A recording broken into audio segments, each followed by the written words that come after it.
திருநெல்வேலி மாவட்டம் நாரணம்மாள்புரம் தேர்வுநிலை பேரூராட்சி.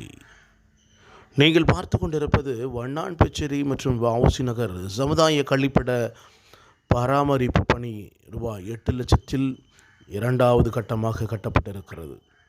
முதல் கட்டமாக 12 லட்சம் ரூபாய் கட்டப்பட்டிருக்கிறது. இவை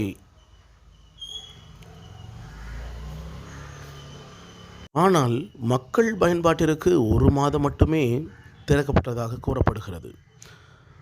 ஆனால் இந்த கழிப்பிட கட்டிடமானது பூட்டியே கிடக்கிறது. மக்களின் வரி பணம் என்ன ஆனது? முதல் கட்டமாக 12 லட்சம், இரண்டாவது கட்டமாக 8 லட்சம், ஆக 22 லட்சம் ரூபாய் மக்களின் விரயமாக இருக்கிறது. இது குறித்து தேர்வுநிலை பேரூராட்சி உதவி இயக்குனர் அவர்களை தொடர்பு கொண்ட பொழுது அவர் ஃபோனை எடுக்கவே செய்யவில்லை. இந்த நிலையில் ஒரு நாள் கழித்து இந்த செய்தியானது வெளியிடப்படுகிறது.